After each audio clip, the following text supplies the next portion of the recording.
Personality is neither innate nor inert, but rather seismographic. A quote by Merv Emre in her book, What's Your Type? Remembering that you are in fact an expression of something infinite and unchanging, unconditionally loving and undying, and tapped into a field of harmonious creative energy is just the beginning. Practicing seeing the totality of your life as the dance between the eternal sunlight, the stories in the beautiful stained glass window, and the projection of beliefs into the world of form and interrelationship is how you master the art of liberating yourself from attachment to the projection. And a big part of that practice is learning how to discern what part of you is eternal and unchanging, and what part of you is temporary and constructed. There is a lot to receive in this chapter, so make sure you're comfortable and prepare to feel and think differently about who you really are. Don't worry about memorizing anything, just listen, follow along, and notice what you notice.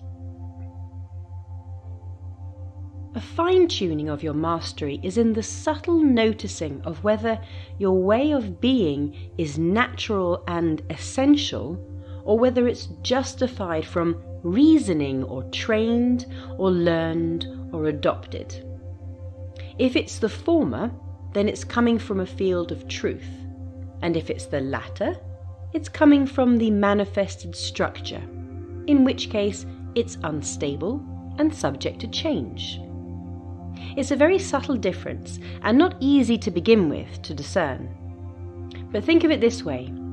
There are beautifully proficient piano players who are simply born that way, and there are beautifully proficient piano players who were forced by their parents to study and train for years. Both may awe and inspire at a concert, but one will be playing from essence and the other will be playing from structure. Which is right and which is wrong?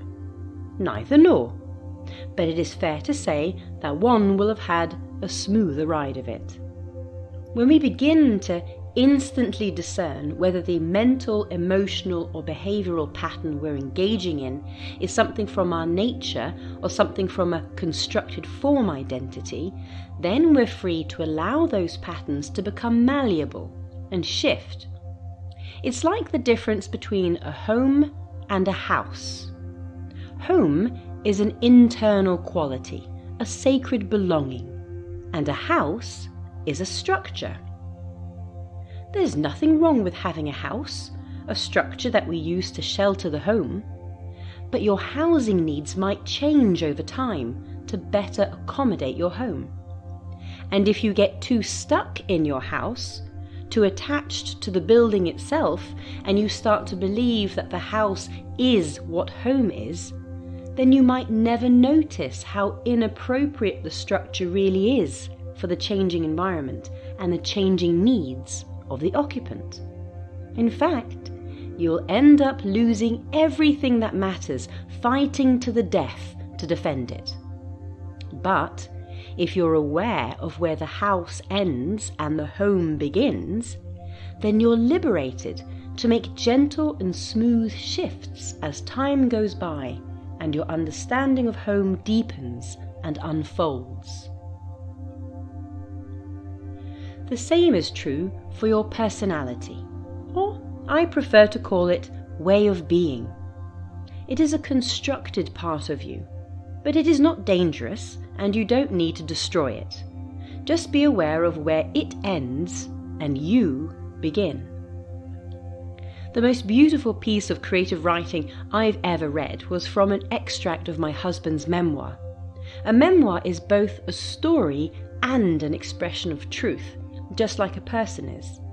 In this one, the narrator bears the voice of the constructed personality, the aspect of us that is the way of being. A lot of people call this the ego. They're afraid of it and they call for its death. They roll their eyes and say, "Ego ain't your amigo," and We are our own worst enemy, you know. So the constructed personality honors that declaration by doing it what it's supposed to do and follows their instructions as a way of being.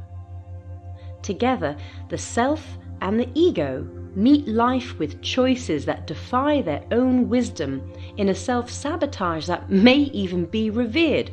Behold how many medals I have. Behold my struggle. Behold my glory. They spin any character they like, perhaps charismatic and noble in presentation, maybe heroic and charitable and generous in conduct, as justifiable through reasoning and social acceptance as may be measured on any scale. And still, they perform as their own worst enemy. It's perfectly simple. All the ego would need to do to fulfill that directive is to consistently choose against the essence of the self that is eternal. Like the Great Gatsby, a character of self so fluidly constructed and malleable that it was no longer possible for anyone, whether side observer or himself, to truly know him. The suffering of these people is that somewhere underneath there is a longing for liberation. The personality is exhausted having to run the show all the time as an agent of falsehood and enemy. In fact, the thing named ego is a good friend. It is the character playing the stories, the paradigms, and the fears that are chosen again and again and again as we resist the change required to release them. That's its job, as it sits on our left shoulder, knowingly glancing over from time to time to lock eyes with the true self over on the right shoulder, the one who is the truth that is true always. The two are dear companions in the enactment of our life. Truth over there on the right shoulder is in no rush to fix ego, for it too knows that this dance is divine anyway, whether we step in error or in grace. It too performs its duty well, a whisper of unconditional love that softens the fall we've designed in partnership with ego, and that holds us in warm comfort when we sit on rock bottom, wondering which way is up. It meets our eyes sometimes in the mirror when we recognize the one we're looking at, and even when we look away, the truth has left an imprint, just one hair width enough for us to change our way of being just a little. We make a choice in a new direction, and ego shifts to meet a new command. Someone who has made peace with the character of their constructed personality, who has sat with it in contemplation and allowing, has recognized this. The character is no longer named ego, but way of being. And it is a malleable, seismological field of self that melds with the truth to meet life in the highest and best way in the moment. Introvert, extrovert, thinker, feeler, whatever the situation demands. Is it time to get rid of this house and move to another? Should we release this mansion and go live in a tent? Should we leave the tent and go live in a mansion? These decisions are made easily, and the shift is done in a nanosecond. There is no need for this one to go on a rampant ego-killing spree to better relate to life, because there isn't a fixed ego anyway. To use a different metaphor, the way of being that used to be crystallized as a genre is now an orchestra that plays to the conductor's truthful note and speed, chosen in the moment to suit the dance. We don't need to kill the orchestra. There is no need to dissolve the part of the self that is conducted like this, because it is the very vessel that allows the self to experience life, to spin the stories that give richness and meaning to it, and to meet other selves in the plains of a constant frontier. But for true sovereignty, it is necessary to know the difference between the orchestra and the conductor, or there's a danger that the collective organism of players in the constructive personality will shift to the command of a false note. Let's look back to chapter 2 and examine the stained glass window analogy, where the sunlight is the eternal truth. The window is the human consciousness, and the designs in the glass are the paradigms and stories we tell about life that become fact when the light shines them onto the floor of our experience. In this visualization, personality type is the structure into which the projections flow. It is the texture and the hardness of our walls and floors, the shape and the height of our ceiling, and the fascia that we present to the world. I am a cozy cottage, or I am a cryptic cave, or I am a vast cathedral. If there was a need to unravel or dissolve any manifestation of God below the infinite oneness of which we're all a precious part, then it would never have been conceived in the first place. And yet, here we are, alive, in life. The liberation is in the sovereign choice within the interface between the ever-changing circumstance and the never-changing truth. I am the light. I am the window. I am the floor. I am the structure. I am that I am. That's why you don't need to fear the constructed part of yourself, the house, the orchestra, the ego. You just need to know what it is. That's what will give you the insight to know which of the stories in the stained glass window are causing the unpleasing experiences in life. Which of the instruments in the orchestra are playing the false notes that disrupt the harmony. This chapter is an invitation to examine the interface with which you interact with the world.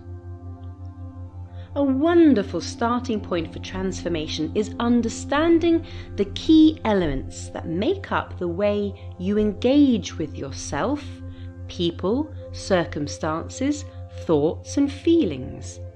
Knowing why you value and respond the way you do gives you an inner landscape through which to navigate into a deeper essence of truth.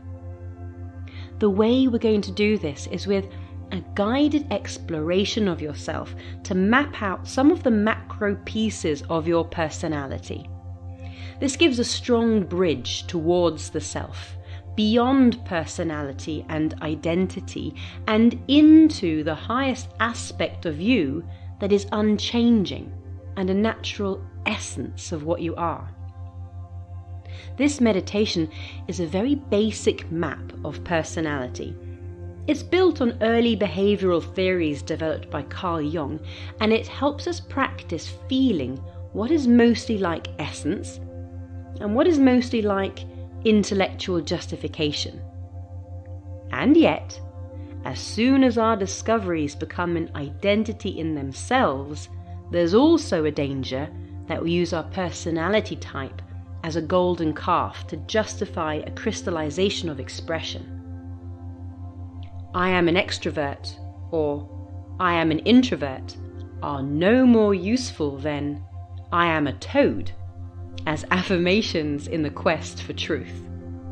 So, this meditation is not to uncover your personality type per se, but instead is to teach you how to recognize and discern the difference between how you dance with the external reflection and the inner source.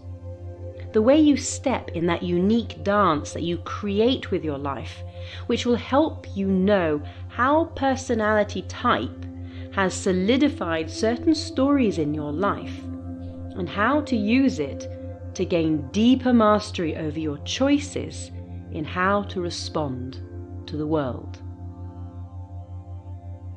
A little story from my own life first. Every morning my husband and I get up early and spend a couple of hours together before the household wakes up and buzzes into the doing of the things. Sometimes we sit by the fire and sip cups of tea, and other times we sit outside in the sunrise as the ever-changing light softens the rigidity of day and night and proves just how temporal everything is. Out there in the garden, I appreciate the strange dynamic of how I can receive the grace of the morning sun. I can either let my eyes gaze over the garden and enjoy the rich and luscious diversity in texture and shape, noticing how the shadows move and deepen as the light changes and new flashes of brightness and colour pop in and out of existence. I delight in marvelling at the light reflected to me by the external. Or I can turn my head to the sun, a view that isn't interesting or diverse at all, and I can receive the warm golden glow of the rising majesty as it laces my face and body, drinking it in directly from the source. Of course, it doesn't matter which way I face. The glory is in the reflection as much as it is in the original source, because it's all the same substance in the end. My experience of it just depends on my ability to receive it. Knowing which way gives me the greatest experience of love in any given moment is what gives me mastery over my way of being. The real dance of life is exactly this dynamic. A balance of engaging with both the temporary structure of external life and the eternal source of the inner wellspring at the same time. A dance of examining and marvelling and manipulating the external and turning to the inner source to recharge and realign. We have different ways of doing that. We dance with reflection using our extrovert nature, and we dance with the source using our introversion. We dance with the outer using our senses, and we dance with the inner using our intuition. Most importantly, this chapter is a training in discernment. The art and craft of thinking or feeling about what is true about you is the very same tool that will later become your most trusted compass. As a fully empowered and enlightened master on this planet, it is the only compass you'll ever need. It is the knowing of truth. But why is there a difference in the personality types in the first place? Why aren't we all the same?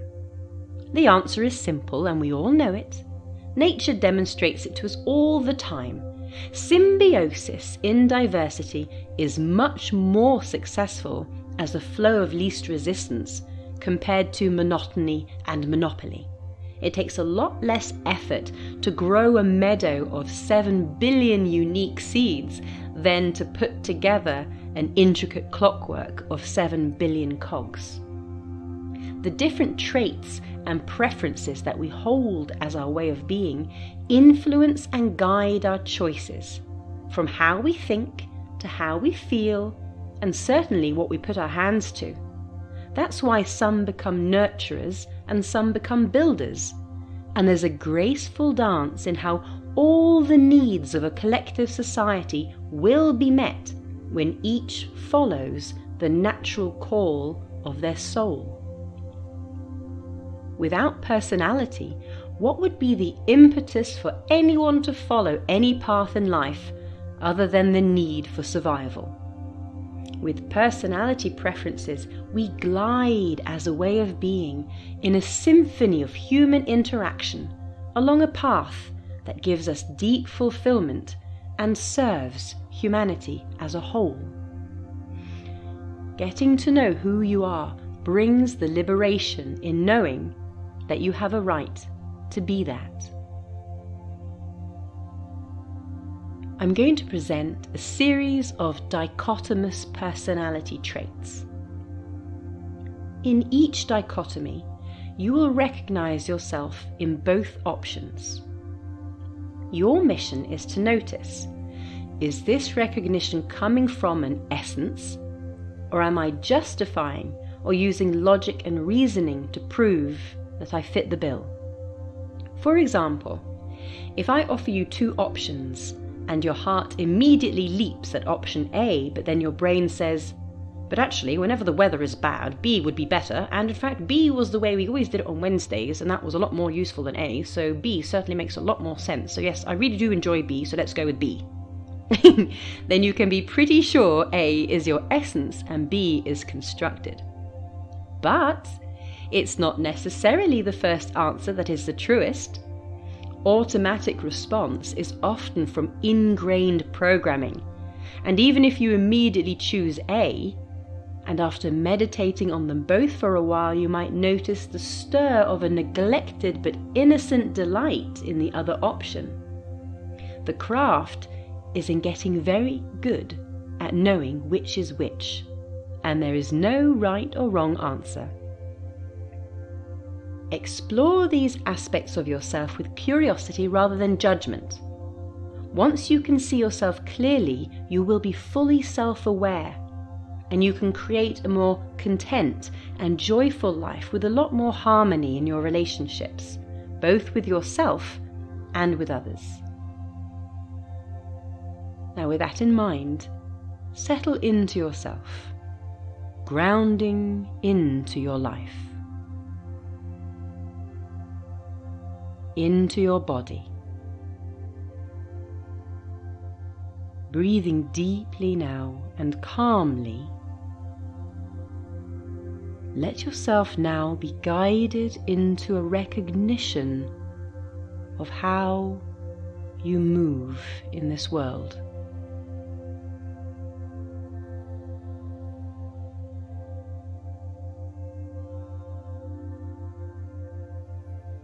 Close your eyes.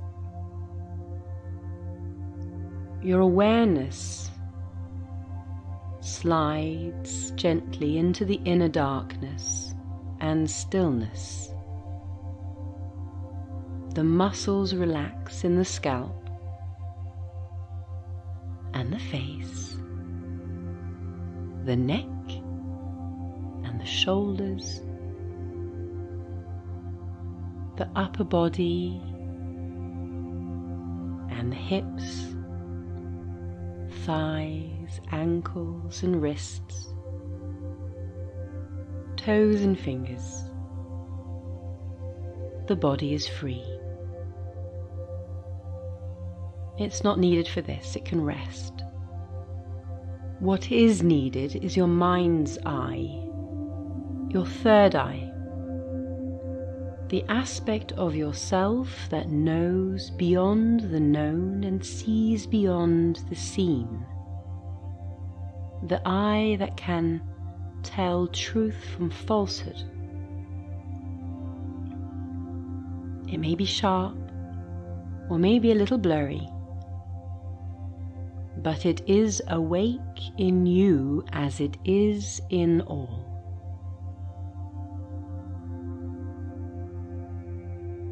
Your physical eyes can't see a thing in the darkness, but your mind's eye is wide awake.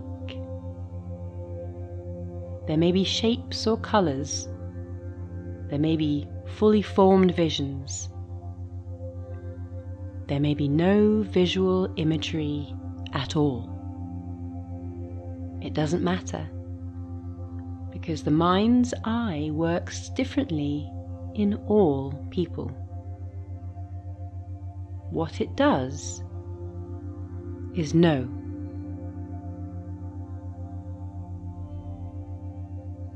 It knows falsehood, and it knows truth. It knows temporary, and it knows eternal. It knows house, and it knows home.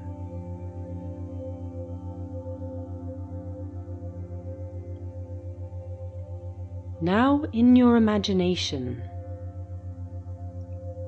conjure up a house. It's a perfectly safe house, and you feel the homely safety and sense of warmth and belonging the moment you create this on the canvas of your imagination. Open the door and step over the threshold. There are 4 pairs of mirrors there. Each pair will reveal your reflection, and you'll recognize them both. But only one of the mirrors in each pair will show your essence, and the other will show what you have practiced. Move to the first pair of mirrors, as ornate or as simple as you like.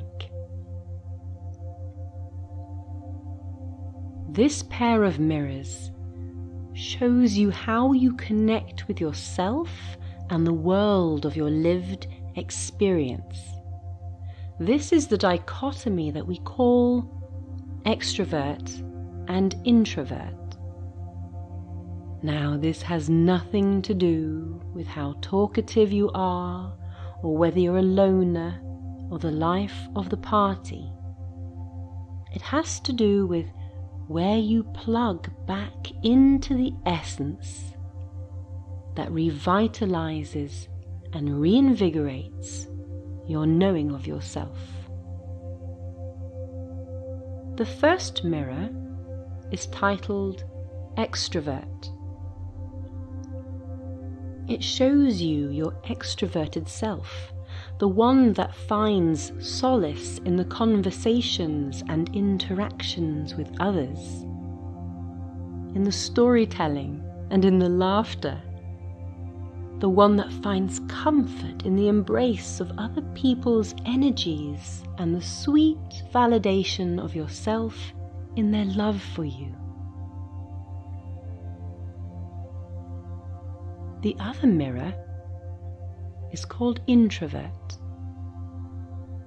It shows you the part of yourself that finds solace in the gentle solitude of your own company, in your dreams, in your contemplations, in your wanderings, away from the vibrational noise of the external world.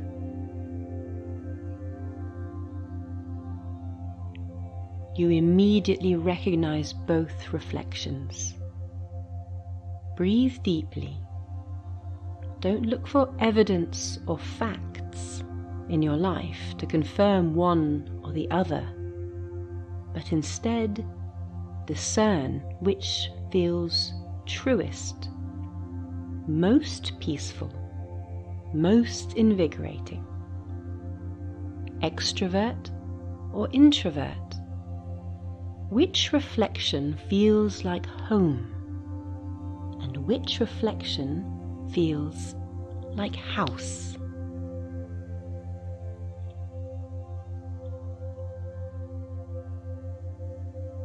The second pair of mirrors explores how you perceive the world around you. With all its stories that bring you meaning and value, whether they are smelly and messy and hard, or light and full of grace. This is the dichotomy that we call sensing and intuitive. As before, both the mirrors in this pair show you a reflection that you know well, but even now you can tell that there's a subtle difference, and one seems a little more familiar. The first mirror is called sensate. It shows you the one that notices the detail, the one that views the world from a bottom-up perspective.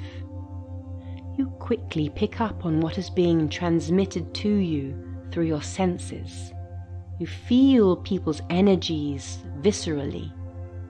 And your way of understanding a picture is to notice all the individual bits of the puzzle, the textures, the sounds, the facts, the processes, and then you form a masterpiece from those. The second mirror is called intuitive. As an intuitive, you perceive meaning first, before the pieces. You view the world from a top-down perspective, understanding concept and notion before identifying the pieces of the puzzle in their individual parts. Your intuition will tell you what you need to know about the one who sits before you, even if your senses aren't delivering a visceral experience of their energy. So, sensing or intuitive. And yes, you recognize both glorious reflections, but notice the subtle difference in the vibrational field of knowing as you lean one way or the other. Which one feels easy? Which one is more constructed? Which reflection feels like home? And which reflection feels like house?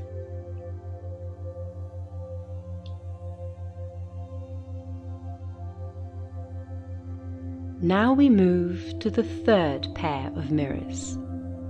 Here you take a good look at the dichotomy that has to do with how you process the information delivered by your senses and your intuition. This is the thinking and feeling dichotomy. This is how you arrive at decisions. The first mirror is called thinker. It shows you the part of you that is logical and focused in your thoughts. You weigh up the information you have and you understand.